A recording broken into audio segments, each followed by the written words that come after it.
Le tarmac trembla avant même que quiconque n'entende le bruit des rotors. Puis, le ciel au-dessus de l'hôpital général de Seattle se déchira lorsque 4 hélicoptères Black Hawk descendirent en formation de combat, habituellement réservés aux zones de guerre et non au parking civil. La poussière tourbillonna, aveuglant l'équipe de sécurité de l'hôpital terrifié qui se précipita pour bloquer l'atterrissage. Ils n'avaient aucune chance. Une douzaine de marines en tenue tactique complète se posèrent au sol, armes à la main, ignorant les cris du chirurgien en chef. Leur capitaine n'a pas demandé à voir le directeur. Il n'a pas demandé à voir un médecin. Il s'est dirigé droit vers l'entrée terrifiée des urgences et a crié un nom qui a figé tout le personnel. Nous avons besoin d'Angel 6.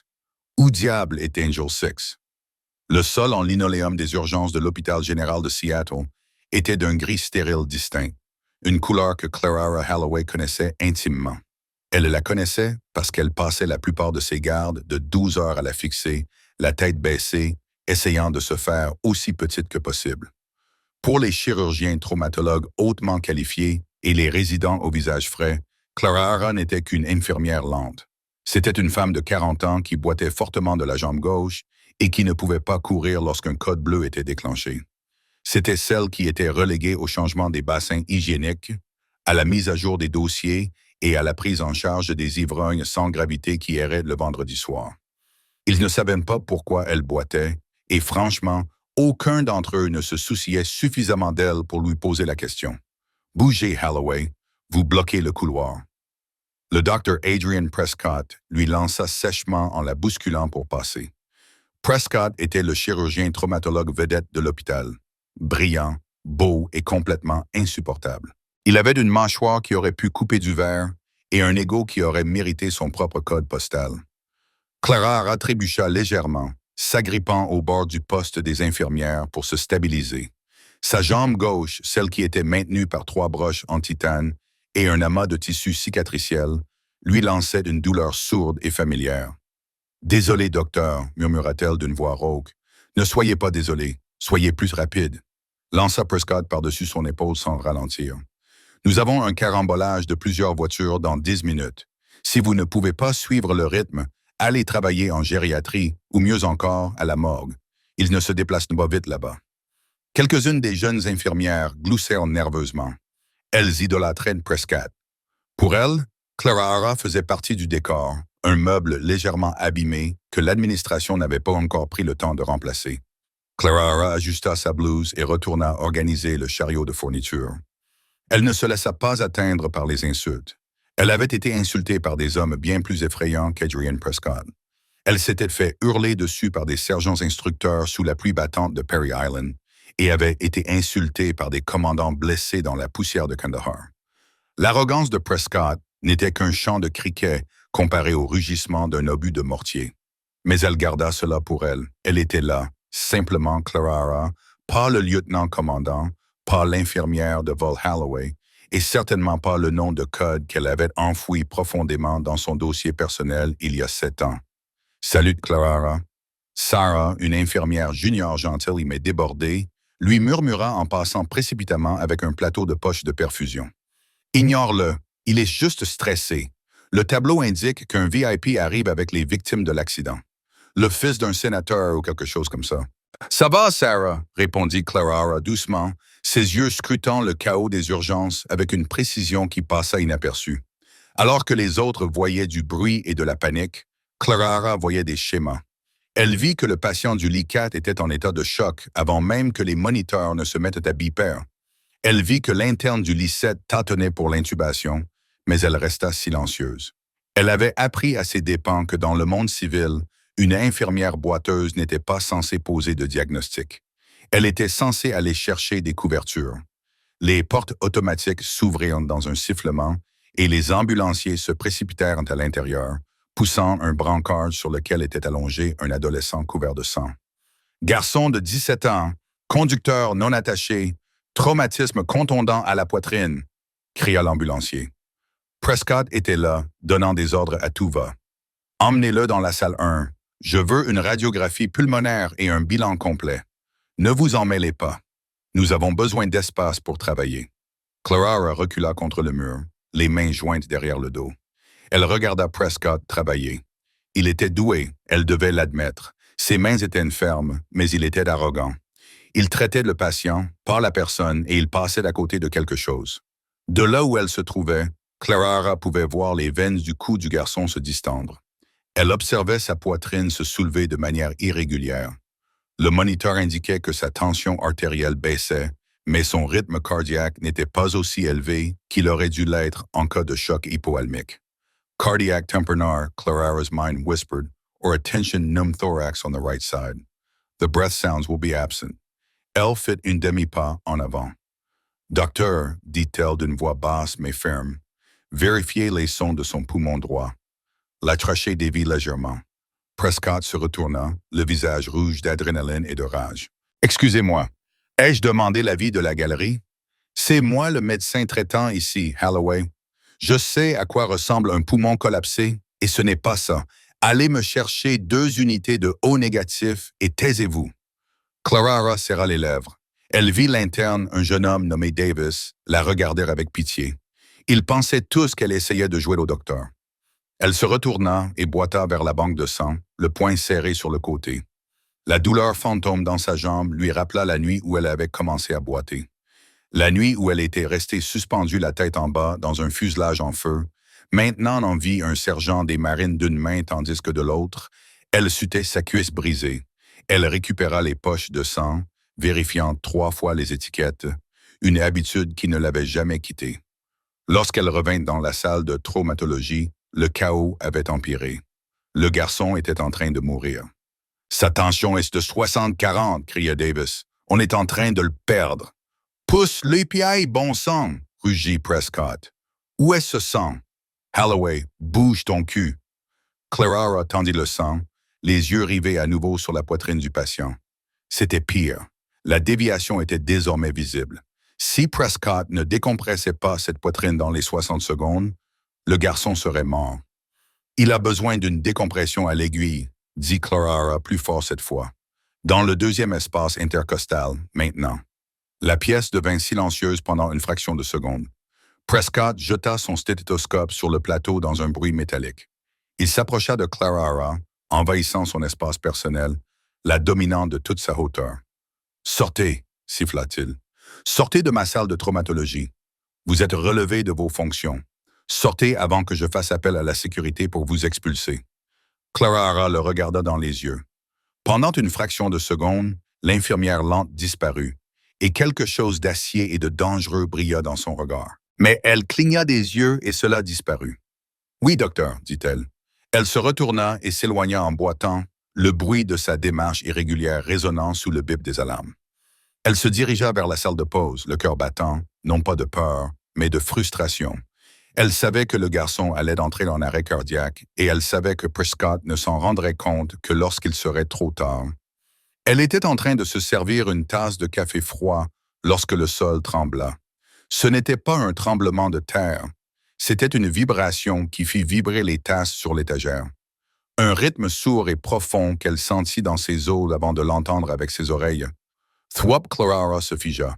Elle connaissait ce son. Chaque cellule de son corps connaissait ce son. C'était le son du salut et le son de la destruction, des rotors de transport lourd. Elle se dirigea vers la fenêtre de la salle de pause qui donnait sur le parking. Ses yeux s'écarquillèrent. 4 formes noires approchaient du sud, volant à basse altitude et à grande vitesse au-dessus de la ville. Ce n'étaient pas les hélicoptères rouges et blancs des secours médicaux. Ceux-ci étaient d'un noir mat et d'un vert olive. Militaires. Le système de sonorisation de l'hôpital se mit à grésiller. La voix de la réceptionniste tremblait. Sécurité à l'entrée principale. Nous avons un aéronef non autorisé qui atterrit sur le parking. Je répète, atterrissage non autorisé. Aux urgences, la panique passa du garçon mourant aux fenêtres. Les patients et les infirmières se pressèrent contre la vitre. « Est-ce une attaque terroriste? » cria quelqu'un. « Non !»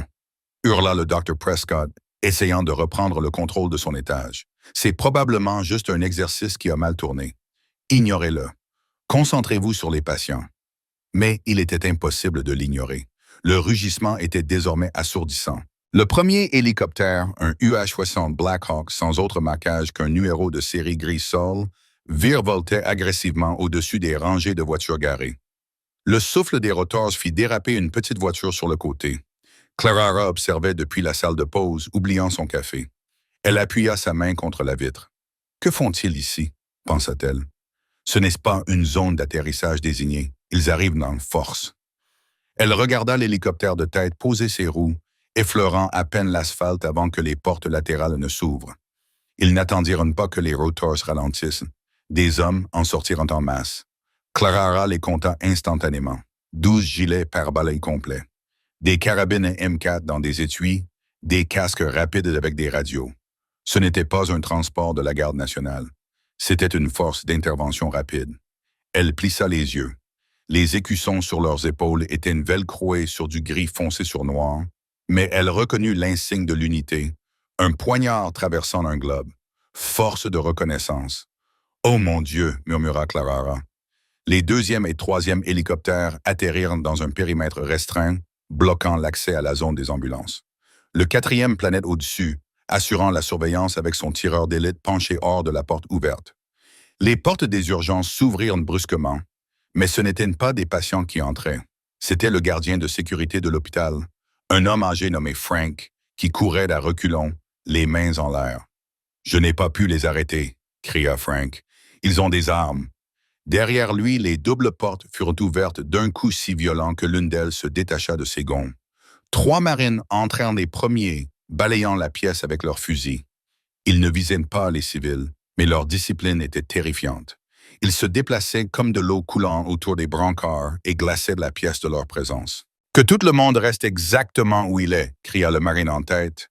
Sa voix était amplifiée par le micro tactique qui résonnait dans le petit haut-parleur de son gilet. Les mains bien en vue, pas de mouvement brusque. Le docteur Prescott sortit de la salle de traumatologie, les gants couverts du sang de l'adolescent. Son arrogance, qui lui servait habituellement d'armure, était désormais un handicap. « Pour qui vous prenez-vous » demanda Prescott en marchant vers les hommes armés. « C'est un hôpital. Vous ne pouvez pas faire éruption ici avec des armes. J'ai un patient qui est en train de mourir là-dedans. » Le marine en chef ne s'y même pas. C'était un homme gigantesque, mesurant facilement 1,85 mètres, avec une cicatrice qui lui barrait le sourcil. Il s'avança simplement et repoussa Prescott d'une main. Ce n'était pas une poussée violente, juste un geste pour écarter un obstacle. Prescott trébucha en arrière de 1,5 mètres en haletant. « Je suis le capitaine Silas Thorne du Corps des Marines des États-Unis. » Le géant tonna. « Et je ne suis pas ici pour votre patient, docteur. Je suis ici pour mon soldat. »« Votre soldat ?» bredouilla Prescott, le visage devenu violet. « Nous n'avons aucun militaire admis aujourd'hui. Vous vous êtes trompé d'hôpital. » Le capitaine Thorne l'ignora. Il leva la main et activa sa radio. « Commandement, nous avons sécurisé le hall. Recherche de la cible en cours. » Il sortit un morceau de papier plié de son gilet tactique et le déplia. Il regarda autour de lui, ses yeux scrutant les visages terrifiés des infirmières et des médecins. « Je recherche une ancienne militaire », annonça Thorne, sa voix résonnant sur le correlage. « Nous avons des informations selon lesquelles elle travaille dans cet établissement. Nous avons besoin d'elle immédiatement. C'est une question de sécurité nationale. » La pièce était silencieuse. « Qui ?» demanda Prescott, la voix légèrement tremblante. « Qui recherchez-vous » Thorne regarda le papier, puis la pièce. Elle s'appelle Clara Aurora Holloway, mais au sein du groupe, elle était connue sous le nom d'Angel 6. Un murmure parcourut la pièce. Les têtes se tournèrent lentement, péniblement. Les yeux se posèrent sur le fond du poste des infirmières, vers la porte de la salle de pause. Le docteur Prescott avait l'air perplexe. Holloway, infirmière. L'infirmière de service laissa échapper un rire incrédule et haletant. « Vous plaisantez, vous avez fait venir 4 hélicoptères pour la femme qui vide les bassins hygiéniques. » Thorne plissa les yeux. Il fit un pas vers Prescott et la température de la pièce sembla chuter de 10 degrés C. « Surveillez votre ton, civil. Vous parlez d'une récipiendaire de la Navy Cross. » Le silence qui suivit fut absolu. Clara se tenait à l'entrée de la salle de pause. Elle avait tout entendu. Son cœur battait à tout rompre dans sa poitrine, comme un oiseau pris au piège. Elle n'avait pas entendu cet indicatif depuis des années. Angel 6, elle lissa sa blouse. Elle prit une profonde inspiration. Elle ne voulait pas de cela. Elle avait passé 7 ans à se cacher pour éviter cela, mais elle connaissait l'expression sur le visage du capitaine Thorne. Elle connaissait cette posture. Ils n'étaient pas là pour une réunion. Quelqu'un avait des ennuis. De gros ennuis. Clara poussa la porte. Le grincement de la charnière résonna comme un coup de feu dans la pièce silencieuse. « Je suis là », dit-elle. Sa voix n'était pas forte, mais elle portait loin. Toutes les têtes se tournèrent. Le docteur Prescott la regarda, la bouche ouverte. Le jeune interne Davis regarda tour à tour les Marines et Clara. Le capitaine Thorne se retourna. Lorsqu'il la vit, les traits durs de son visage s'adoucirent pendant une fraction de seconde. Il vit les cheveux gris, les rides de fatigue autour de ses yeux, et il vit la façon dont elle s'appuyait sur sa jambe gauche. Mais il ne vit pas, il se mit au garde-à-vous. Ses bottes claquèrent l'une contre l'autre avec un bruit qui fit sursauter l'infirmière du triage. Il leva la main dans un salut vif et net. « Madame, dit Thorne d'une voix respectueuse. Capitaine Thorne, première reconnaissance, nous avons besoin de votre aide. Nous avons une situation catastrophique sur le terrain et le médecin de vol est hors service. Nous avons un accident avec de nombreuses victimes impliquant une unité secrète à 30 miles au nord. Ils sont piégés dans un ravin. Nous ne pouvons pas envoyer des hélicoptères médicalisés, mais nous pouvons faire voler un hélicoptère. » Il baissa la main. « Nous avons besoin d'une infirmière de vol certifiée pour les sauvetages en hauteur. Nous avons vérifié la base de données. Vous êtes la seule dans la région des 3 États à avoir cette certification. » Clara le fixa du regard. « Capitaine, je n'ai pas volé depuis 7 ans. »« Ma jambe. Nous n'avons pas besoin de vos jambes, maman, dit Thorne avec intensité. Nous avons besoin de vos mains et de votre cerveau. 7 Marines sont en train de se vider de leur sang dans la montagne en ce moment même. L'un d'eux est le fils du général. Ils vous ont spécifiquement demandé. »« Ils m'ont demandé, murmura Clara. Non, se corrigea Thorne. L'unité bloquée. Ils n'ont pas demandé une infirmière. Ils ont fait savoir par radio qu'ils ne laisseraient personne les toucher à part Angel 6. Ils ont dit que vous aviez servi avec eux à Fallujah. Clara eut le souffle coupé. Fallujah, c'est bien ça? Demanda-t-elle d'une voix tremblante. C'est le commandant Rix? Thorne acquiesça d'un air sombre. C'est lui, et son état est critique. Clara n'hésita plus. L'infirmière lente s'était évaporée. La femme qui s'excusait d'exister avait disparu. À sa place se tenait Angel 6. Elle regarda Thorne. « Ma trousse est à mon appartement. Nous avons une trousse de traumatologie complète dans les hélicoptères, dit Thorne. Nous partons dans 2 minutes. » Clara acquiesça. Elle fit d'un pas en avant, boitant de manière prononcée, mais avec détermination. « Holloway !» cria Prescott, retrouvant sa voix. « Vous ne pouvez pas partir, vous êtes de service. Si vous franchissez cette porte, vous êtes viré. Vous m'entendez? Viré. » Clara s'arrêta. Elle se tourna lentement vers le docteur Prescott. Elle regarda l'homme qui l'avait rabaissé pendant 2 ans, l'homme qui s'était moqué de sa douleur et avait ignoré ses compétences. Elle s'approcha de lui. Elle fouilla dans sa poche, en sortit son badge d'identification de l'hôpital et le glissa dans la poche avant de sa blouse blanche immaculée. « Dr. Prescott, dit-elle d'une voix froide et autoritaire, le garçon de la salle 1 souffre d'un pneumothorax sous tension. Décompressez-le immédiatement, sinon vous devrez expliquer à son père, qui est sénateur, pourquoi il est mort. Quant à mon licenciement, elle esquissa un sourire froid et acéré. Je démissionne. Elle se tourna vers le capitaine Thorne. Allons-y. L'intérieur du MH-60M Black Hawk était une agression sensorielle de bruit, de vibrations et d'odeurs écrasantes de kérosène GP8, un parfum qui agissait comme une machine à remonter le temps pour Clara. Dès que les portes latérales se refermèrent et que l'hélicoptère vira brusquement à gauche, laissant derrière lui la silhouette de Seattle, l'hôpital cessa d'exister. Le docteur Prescott, les internes grossiers, les sols gris stériles. Tout cela semblait désormais très loin. Le capitaine Thorne tendit un casque à Clara. Elle le plaça sur ses oreilles et la fonction de réduction active du bruit atténua instantanément le rugissement des rotors, le transformant en un bourdonnement sourd. Il lui montra ensuite un sac de voyage fixé au sol, près de ses pieds.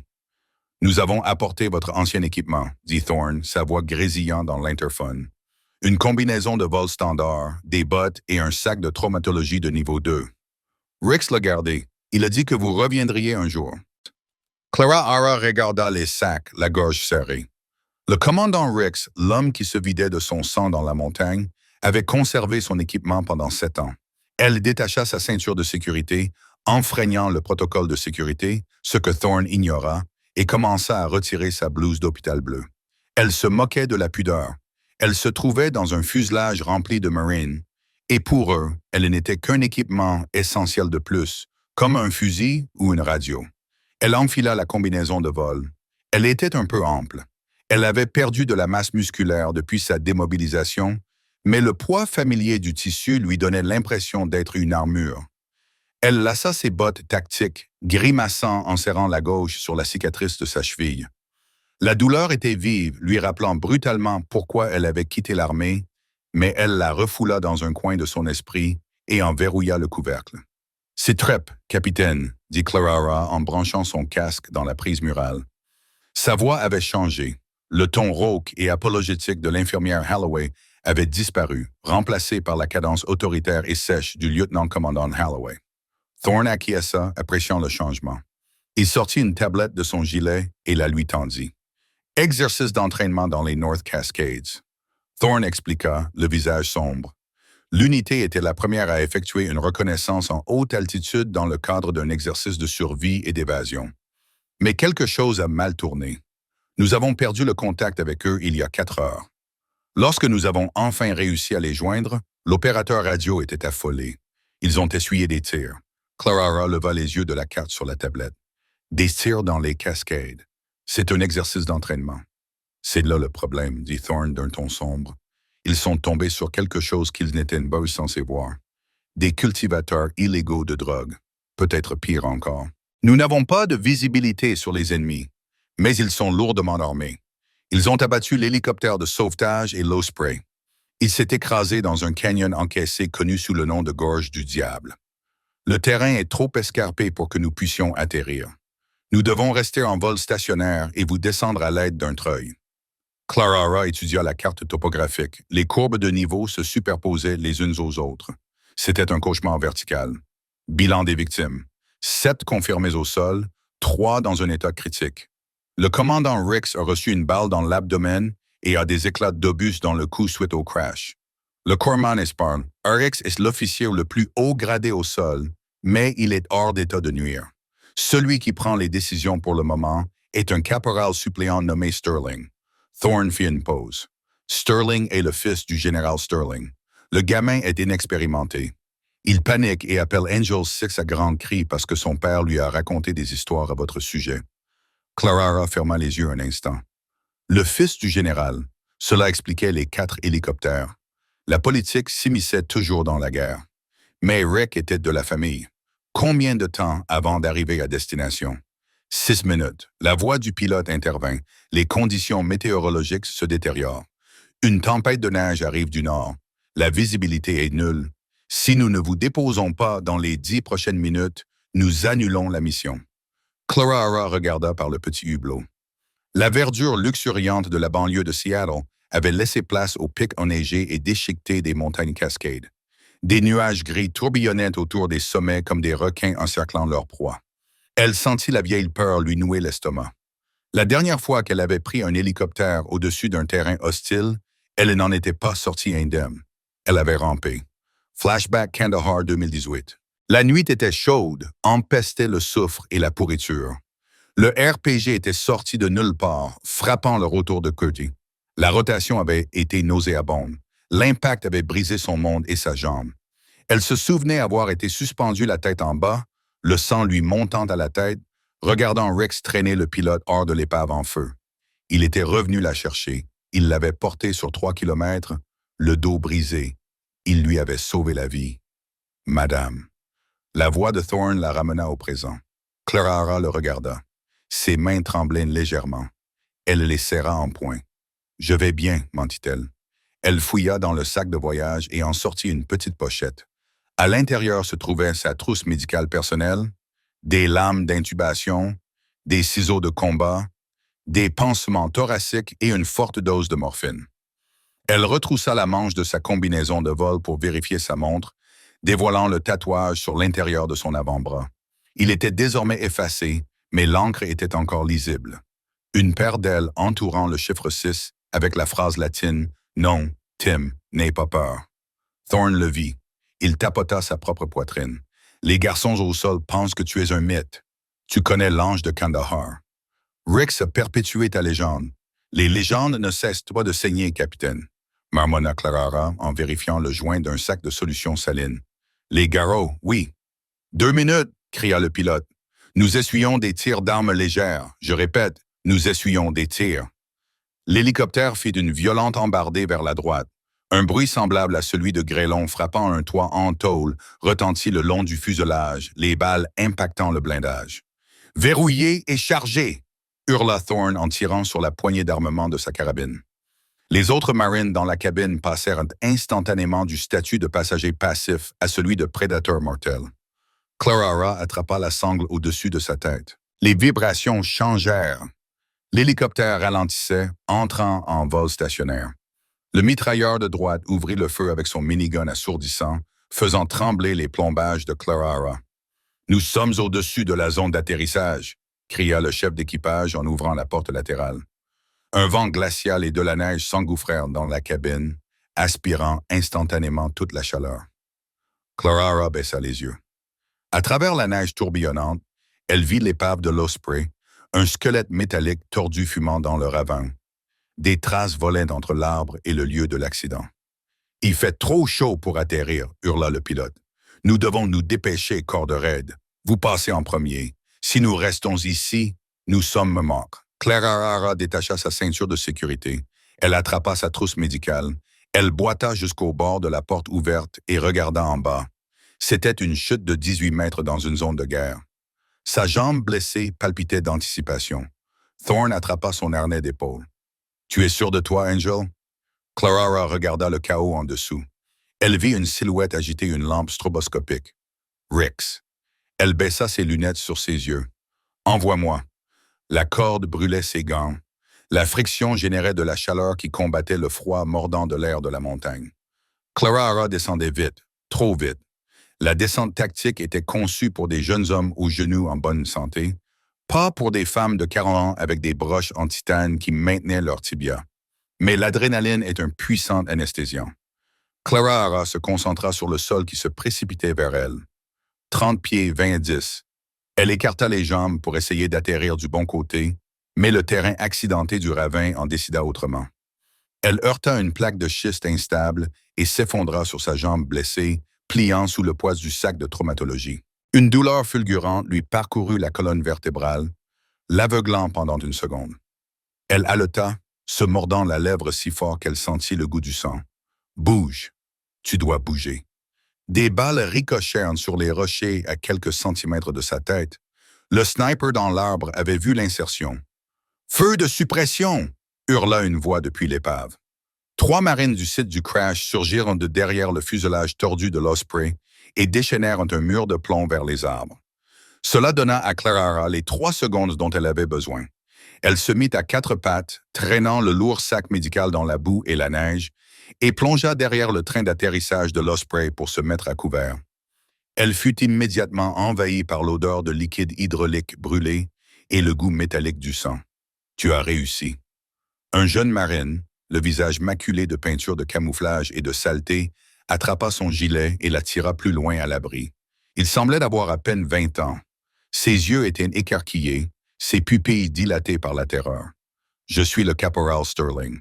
Papa m'avait dit que vous viendriez. » Clarara l'attrapa par le col et le tira vers elle pour se faire entendre malgré le rugissement de l'hélicoptère de combat au-dessus de leur tête. « Où est le commandant Rix? Amenez-moi le voir immédiatement. » « Il est dans le fuselage. Il est mal en pointe, monsieur. Vraiment très mal en point. » Sterling l'entraîna plus loin dans l'avion accidenté. L'intérieur était un cauchemar. Les lumières rouges d'urgence clignotaient, projetant des ombres stroboscopiques sur le carnage. 4 marines étaient blotties en position défensive près des ouvertures déchiquetées de la coque. Au centre, allongé sur une couverture thermique, se trouvait le commandant David Rix. Clarara tomba à genoux à côté de lui. Il semblait plus âgé que dans ses souvenirs.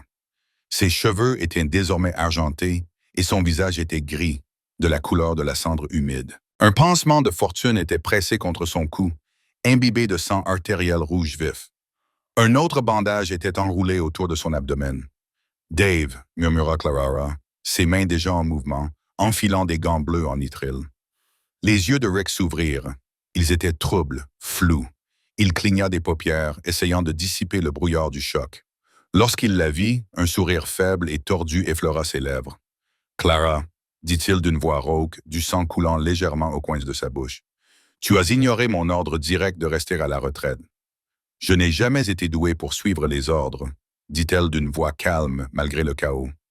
Elle retira le pansement du cou. C'était une lacération irrégulière, manquant la carotide de quelques millimètres, mais entaillant la jugulaire. Il perdait rapidement du sang, mais c'était contrôlable. La blessure abdominale, cependant, était la plus grave. Sterling appuya dessus. Clara aboya, guidant les mains du jeune caporal vers la blessure au cou. « Ne lâche pas. S'il se vide de son sang, ce sera de ta faute. » Elle ouvrit la chemise de Rick. Une seule blessure d'entrée de balle juste en dessous des côtes.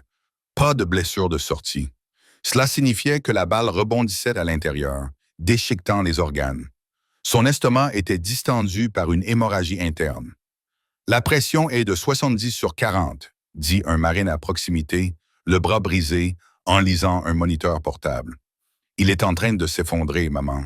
J'ai besoin de liquide, ordonna Clara. Commencez une perfusion, calibre 18, à fond. » Soudain, la coque de l'Osprey résonna comme une cloche. Clang. Un RPG avait touché le nez de l'appareil à seulement 3 mètres. De la poussière et des débris pleuvaient sur eux. « Ils nous prennent à revers !» hurla Sterling en retirant sa main du cou de Rick pour attraper son fusil. « Ils descendent de la crête. Garde ta main sur cette fichue blessure, » rugit Clara en le repoussant. « Laisse les gars de la Force Recon s'occuper des tires. Ton travail, c'est d'être un sac de sable. Ne bouge pas. » RX attrapa le poignet de Clara. Sa poigne était étonnamment forte pour un homme mourant. « Clara, aïe, allaita-t-il. Écoute-moi. L'ordinateur portable dans le cockpit. Tu dois le détruire. »« Pas maintenant, Dave, dit-elle en injectant de la morphine dans sa perfusion. Non. » Il essaya de s'asseoir, gémissant de douleur. « Ce ne sont pas des trafiquants de drogue. Ce sont des mercenaires. Des agents secrets, ils veulent le disque dur. Il contient les coordonnées du prototype. » Clara se figea pendant une fraction de seconde. L'histoire de l'exercice d'entraînement s'effondrait. S'ils le trouvent, Rex toussa violemment. Ils tueront tout le monde pour étouffer l'affaire. Tu dois sauver le garçon. Sterling, fais-le sortir. Laisse-moi. Je ne te laisserai pas, dit Clara d'une voix farouche. Elle se pencha près de son oreille. J'ai quitté mon poste avec Adrienne Prescott pour venir ici. Je ne repartirai pas les mains vides. Tu vas vivre, Dave, même si je dois te porter moi-même. Attention, a crié quelqu'un. Le monde a explosé. Un obus de mortier a atterri juste à l'extérieur de la trappe ouverte. La vague de choc a soulevé Clara et l'a projetée contre la cloison. Sa tête a heurté le métal et sa vision s'est assombrie pendant une seconde. Elle secoua la tête, houstant contre le bourdonnement dans ses oreilles. Elle leva les yeux. Sterling était allongé sur le sol, étourdi. Rick était inconscient, et debout près de la brèche dans la coque, silhouetté par la neige et les éclairs des canons, se trouvaient 3 silhouettes. Portaient pas les vêtements en lambeaux des trafiquants de drogue. Les portaient des équipements tactiques haut de gamme, des lunettes de vision nocturne et des mitraillettes Vector silencieuses. Des mercenaires, des professionnels. L'un d'eux leva son arme, visant directement le fils du général inconscient. Clara ne réfléchit pas. Elle n'analysa pas. La mémoire musculaire de 1000 DRS se mit en marche. Elle n'était pas armée. Son statut médical la protégeait en théorie, mais ces hommes se moquaient bien de la Convention de Genève. Elle attrapa la seule chose à sa portée, un pistolet lance-fusée provenant du kit de survie d'urgence accroché au mur. Elle le leva et appuya sur la gâchette. La fusée toucha le mercenaire en chef en plein dans la plaque thoracique. Elle ne la pénétra pas, mais le phosphore s'enflamma avec une intensité blanche aveuglante, brûlant à 3000 degrés. L'homme hurla, lâcha son arme et se débattit tandis que le feu engloutissait son gilet. Les 2 autres mercenaires tressaillirent, aveuglés par l'éblouissement soudain du magnésium dans leurs lunettes de vision nocturne. « Dégagez la porte !» hurla Clara. Le capitaine Thorne sauta de la trappe au plafond, descendant sur une corde tel un dieu vengeur. Il atterrit sur le 2e mercenaire, son couteau de combat étincelant. L'équipe de secours était arrivée, mais Eric était en arrêt cardiaque. « J'ai besoin de lumière! Que quelqu'un m'éclaire! » hurla Clarara. Les échanges de tirs s'étaient déplacés à l'extérieur du fuselage. Thorne et son équipe de reconnaissance repoussaient les mercenaires vers la crête, lui offrant ainsi une bulle de sécurité. Mais à l'intérieur de l'épave, la guerre était biologique. Le cœur de Eric s'était arrêté. Sterling commença les compressions, retrouvant enfin son courage. Il se mit à pomper la poitrine de Eric. Trop vite, ralenti, le corrigea Clarara. Laisse la poitrine se détendre. Elle se précipita vers son sac. Elle devait pratiquer une thoracotomie. Ça y est. Ouvrir sa poitrine pour clamper l'aorte et arrêter l'hémorragie abdominale suffisamment longtemps pour l'emmener à l'hôpital. Mais faire cela dans une épave d'hélicoptère gelée et sale était de la folie. C'était du suicide. « Il mourra si tu ne le fais pas », lui murmura sa voix intérieure. « Apporte-moi le scalpel », ordonna Clarara au marine au bras cassé. « Et la bétadine, versez-la partout. » Elle déchira le reste de la chemise de Rick. « Qu'est-ce que vous faites ?» demanda Sterling, essoufflé par la réanimation cardio-pulmonaire. « Je vais clamper son aorte », répondit Clarara calmement. « Arrêtez les compressions. Il n'a pas de pouls. Je sais, c'est pour ça que je l'ouvre. » Elle pratiqua l'incision, une longue incision verticale au centre de sa poitrine. Le sang ne coulait pas. Sa pression était nulle. Elle utilisa un écarteur de côte provenant de la lourde trousse de secours pour fendre le sternum. Le bruit des os qui se brisaient fit vomir Sterling, mais il tint fermement la lampe torche. Clarara plongea la main dans la cavité thoracique de l'homme qu'elle avait aimé comme un frère pendant 20 ans. Ses mains étaient chaudes à l'intérieur de son corps, contrastant fortement avec le vent glacial qui soufflait dehors. Elle trouva l'aorte descendante. Elle la pinça avec ses doigts, la pressant contre la colonne vertébrale. « 1 milligramme d'épinéphrine » cria-t-elle. Le marine au bras cassé tâtonna avec la seringue et l'injecta dans la perfusion. Clarara pressa le cœur manuellement. 1 fois, 2 fois, 3 fois. Elle avait l'impression d'avoir un oiseau mort dans la main, toujours inerte. « Allez, Dave » siffla-t-elle. « Ne meurs pas. Pas ici, pas dans la neige. » Elle pressa à nouveau. Boum! Un faible battement contre sa paume. « J'ai un rythme » cria-t-elle. « Allez! Boum! Boum! » Le cœur commença à battre tout seul, avec difficulté, de manière irrégulière, mais il battait. En clampant l'aorte, elle avait détourné tout le sang restant vers son cerveau et son cœur, sacrifiant pour l'instant le bas du corps. « Le pouls est revenu » cria le marine. « Faible mais palpable. Nous devons le déplacer » dit Clarara en retirant sa main, mais en maintenant la pince en place à l'aide d'une paire de forceps chirurgicaux. « Si nous attendons, il mourra d'hypothermie. » Elle activa son casque. Statue de Thorne. Les ennemis battent en retraite, mais ils se regroupent pour lancer une offensive massive. La voix de Thorne était haletante. « Nous avons 3 minutes avant qu'il n'utilise un calibre 50. Le colis est-il prêt à être déplacé? » « Le colis est dans un état critique mais stable, » répondit Clarara. « Nous avons besoin d'une extraction par treuil immédiatement. »« La visibilité est nulle, » intervint le pilote. « Je ne vois pas le pont. »« Suivez ma voie, » cria Clarara. « Je lance une fumée verte. » Elle attrapa une bombe fumigène et la jeta par la trappe arrière. Une épaisse fumée verte s'échappa instantanément, emportée par le vent, mais suffisamment visible. Le rugissement du Black Hawk s'intensifia. Le courant descendant faillit les renverser. La nacelle fut descendue. « Faites-le monter » ordonna Clarara.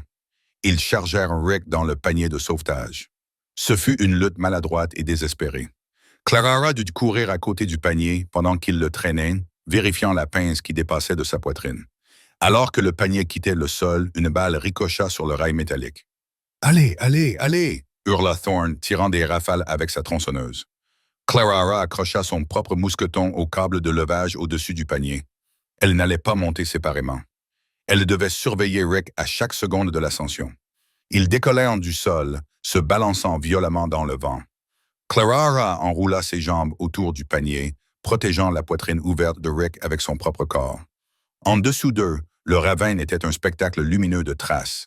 Au-dessus d'eux, le ventre sombre de l'hélicoptère promettait la sécurité, mais alors qu'ils atteignaient la moitié du chemin, à 15 mètres dans les airs, le treuil se bloqua.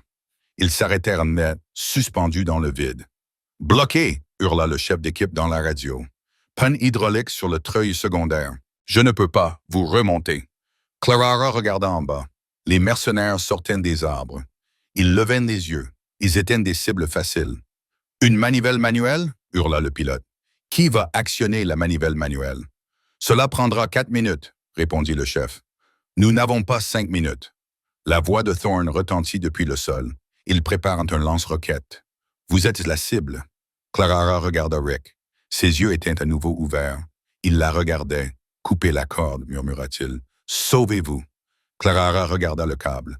Elle regarda la porte ouverte de l'hélicoptère au-dessus duquel le chef d'équipe actionnait frénétiquement un levier. Elle regarda les hommes qui visaient avec le lance-roquette.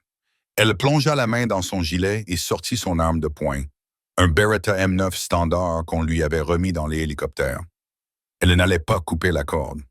Elle visa la silhouette sombre du tireur au lance-roquette dans la neige, 15 mètres plus bas. Elle prit une profonde inspiration, calculant le balancement du câble. Non, Tim, elle tira. Le recul du Beretta frappa la paume de Clarara. Un claquement discordant dans l'air glacial. 15 mètres plus bas, le mercenaire, brandissant le lance-roquette, s'effondra dans la neige.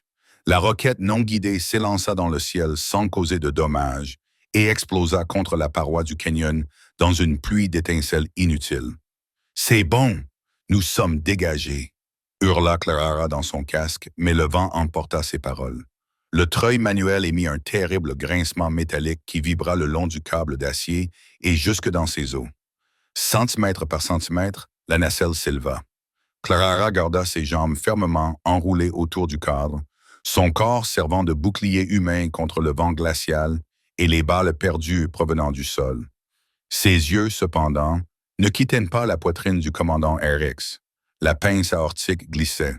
Les vibrations de la montée secouaient l'instrument chirurgical. S'il se détachait, RX se viderait de son sang en quelques secondes, son cœur pompant le reste de sa vie dans la cavité thoracique qu'elle venait d'ouvrir. « Attention !» cria Clarara au chef d'équipe alors que sa tête dépassait du plancher du Black Hawk. « Ne secouez pas !»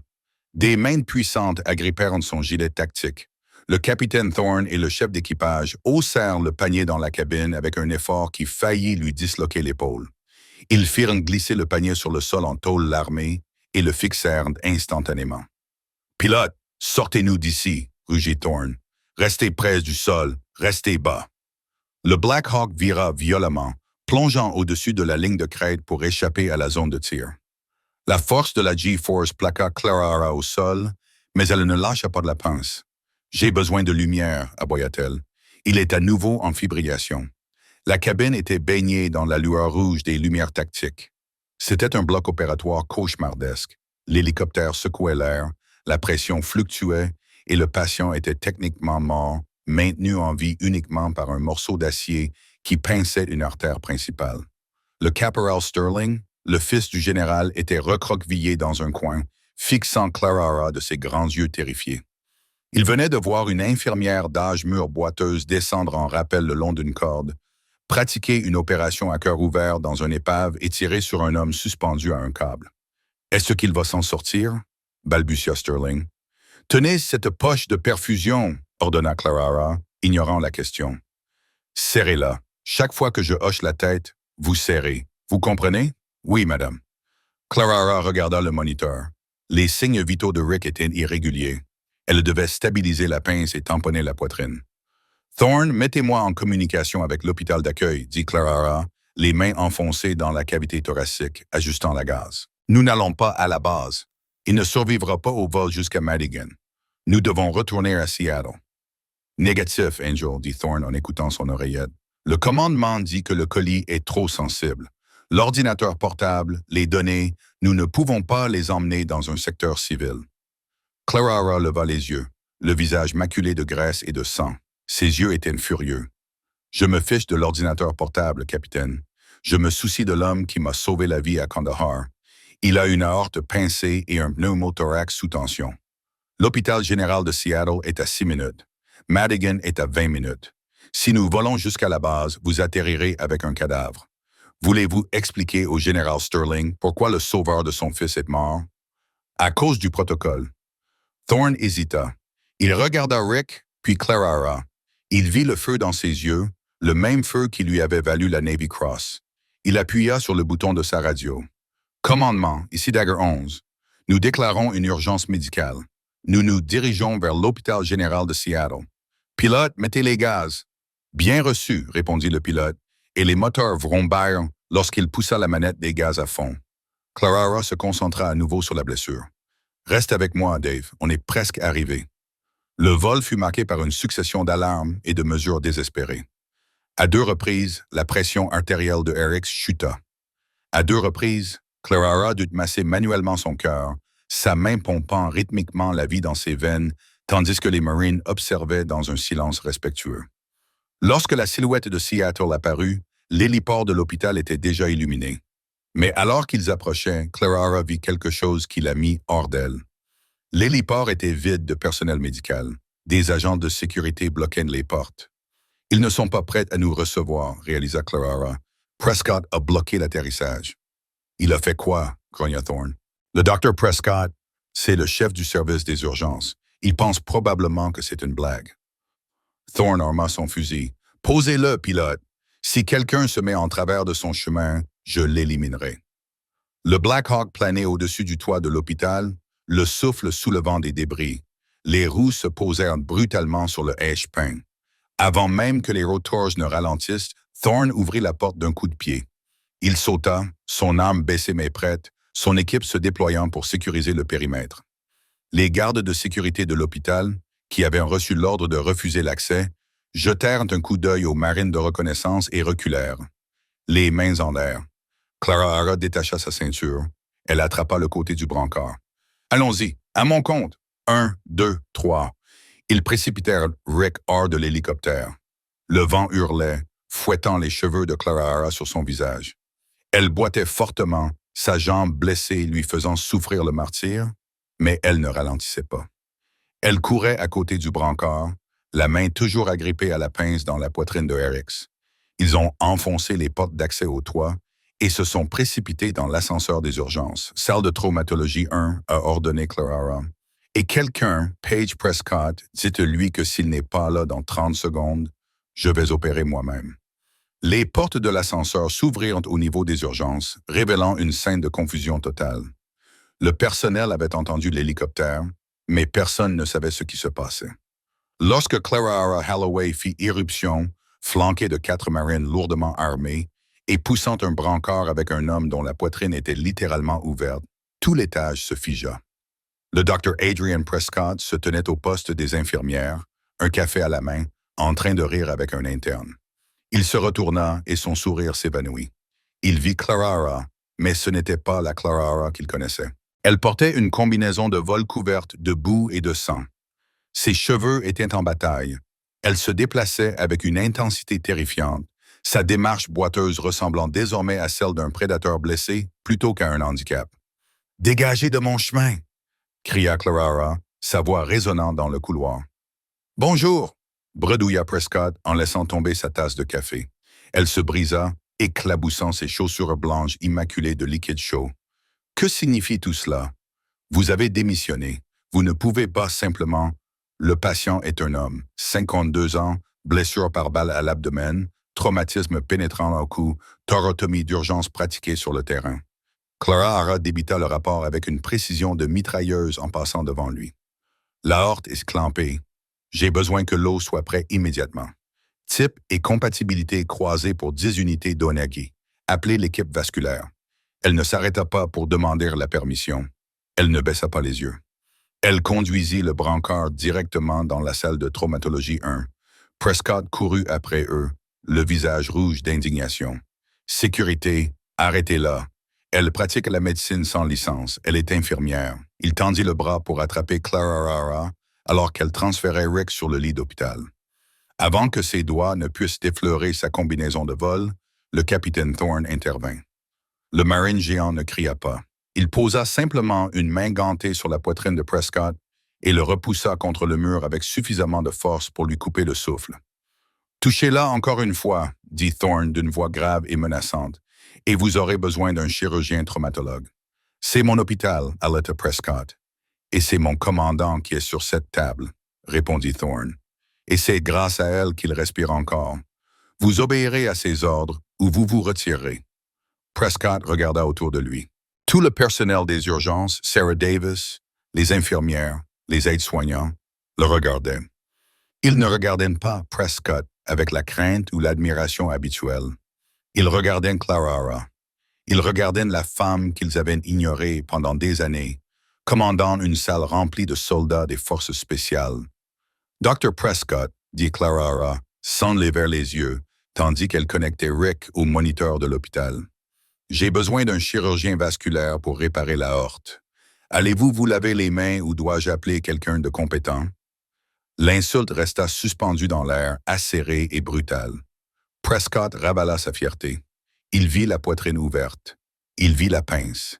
Il réalisa avec un sentiment de découragement le niveau de compétence nécessaire pour effectuer cette intervention dans un hélicoptère en vol stationnaire.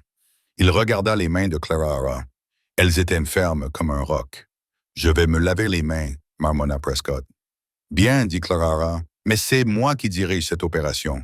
Vous réparez le vaisseau, je m'occupe du patient. C'est très inhabituel. Faites-le. » Les 4 heures qui suivirent furent floues. Clara ne quitta pas la salle d'opération. Elle se tenait à la tête de la table, surveillant l'anesthésie, dictant les produits sanguins et guidant les mains de Prescott lorsque son arrogance le rendait négligent. Pour la première fois de sa carrière, Adrian Prescott était l'assistant. Lorsque le dernier point de suture fut posé et que RX fut transféré à l'unité de soins intensifs, Clara prit enfin du recul. Elle retira ses gants ensanglantés. Son adrénaline chuta. Ses jambes se dérobèrent sous elle. Elle trébucha, mais ne tomba pas. Le capitaine Thorne la rattrapa. « Je te tiens, Angel, dit-il doucement. » Ils la conduisirent hors de la salle d'opération jusqu'à la salle d'attente. La pièce était pleine, non pas de patients, mais d'uniformes. Le général Sterling, le père du garçon que Clara avait sauvé, était là. C'était un homme terrifiant, avec 4 étoiles sur l'épaule, connu pour manger des grains de maïs au petit déjeuner. À côté de lui se tenaient le directeur de l'hôpital et le reste du conseil d'administration. Lorsque Clara entra, appuyée sur Thorne, la salle se tut. Le général Sterling s'approcha d'elle. Il regarda son fils, le caporal Sterling, qui était assis dans un fauteuil roulant à proximité, enveloppé dans une couverture. Le garçon fit un signe de tête à son père, les larmes aux yeux. Le général se tourna vers Clara. Il ne lui tendit pas la main. Il la salua. Ce fut d'un salut lent et délibéré. Derrière lui, les 20 autres marines présents dans la pièce se mirent au garde-à-vous. « Lieutenant-commandant Holloway, » dit le général, la voix chargée d'émotion. « Mon fils m'a dit que vous êtes allé en enfer pour les sauver. Je n'ai fait que mon travail, monsieur, » répondit Clara. « Non, dit le général, vous avez fait plus que votre travail. Vous avez sauvé la vie de 7 marines. Vous avez obtenu des renseignements qui en sauveront des milliers d'autres. Et vous l'avez fait alors que, dit-il en désignant d'un geste dédaigneux les administrateurs de l'hôpital, alors que cette institution vous traitait comme une servante. » Il se tourna vers le directeur de l'hôpital, un homme en sueur vêtu d'un costume bon marché. « Saviez-vous qu'une récipiendaire de la Navy Cross nettoyait vos sols? » Le directeur balbutia. « Nos dossiers personnels sont confidentiels. C'est une héroïne, aboya le général. Et à partir de maintenant, elle est réactivée. La marine veut qu'elle revienne. Le commandement veut qu'elle revienne. Elle ne videra plus vos bassins hygiéniques. » Il se tourna à nouveau vers Clara. « Si vous le souhaitez, Clara, le poste de chef instructrice au Centre de formation médicale des opérations spéciales interarmées est à vous, avec le grade de colonel. » Clara regarda le général, puis elle regarda le coin de la pièce. Le Dr. Prescott se tenait là. Il semblait petit, vaincu. Il avait assisté à toute la scène. Il réalisa que la femme qu'il avait intimidée, celle qu'il avait traitée de lente, était un géant qu'il n'avait pas su reconnaître. Clara lâcha le bras de Thorne. Elle se tint debout, grimaçant de douleur, mais se tenant droite. Elle regarda Prescott. Elle ne jubilait pas. Elle ne criait pas. Elle lui offrit simplement un petit sourire compatissant. « Je pense que je vais accepter votre offre, général, dit Clara. Mais avant, j'ai une affaire à régler. » Elle se dirigea vers le poste des infirmières où se trouvait encore la clé de son ancien casier dans sa poche. Elle la sortit et la posa sur le comptoir. Sarah, la jeune infirmière qui avait été gentille avec elle, pleurait de joie. « Au revoir, Sarah, » dit Clara doucement. « Ne les laisse pas te malmener. » Elle se retourna et se dirigea vers la sortie, flanquée du général et du capitaine Thorne. Les portes automatiques s'ouvrirent, laissant entrer l'air frais de la nuit. Le bruit du Black Hawk sur le toit avait disparu, mais le silence qu'elle laissait derrière elle était plus fort que n'importe quel moteur. L'infirmière discrète avait disparu. Angel 6 était de retour, et alors qu'elle marchait dans la nuit pour la première fois depuis 7 ans, elle ne ressentait pas la douleur dans sa jambe. Elle ne sentait que le vent sous ses ailes. La légende d'Angel 6 ne s'est pas terminée cette nuit-là. Ce n'était que le début d'un nouveau chapitre. Le commandant Rix se remit complètement et finit par prendre sa retraite dans une cabane près du centre d'entraînement, où Clara enseignait à la prochaine génération de médecins de combat. Le Dr. Prescott démissionna 1 mois plus tard, sa réputation en lambeaux, incapable de se faire respecter dans un service qui savait qu'il avait rabaissé une légende. Clara Holloway prouva que les héros ne portent pas toujours des capes et ne courent pas toujours. Parfois, ils boitent. Mais quand l'appel retentit, quand le ciel se déchire et que les rotors hurlent, ils s'envolent. Elle n'était plus définie par sa blessure, mais par les vies qu'elle refusait d'abandonner. En fin de compte, les cicatrices que nous portons ne sont pas des signes de faiblesse, mais la preuve que nous avons survécu pour nous battre pour les autres. Si cette histoire de rédemption et de courage de Clara vous a ému, n'hésitez pas à aimer cette vidéo et à vous abonner à la chaîne. Chaque semaine, nous vous proposons les drames militaires les plus poignants et des histoires inspirées de la vie réelle. N'oubliez pas de partager cette vidéo avec vos amis et de laisser un commentaire ci-dessous. Si vous souhaitez voir une suite sur son expérience en tant qu'instructrice, cliquez sur l'icône en forme de cloche pour ne manquer aucun sauvetage.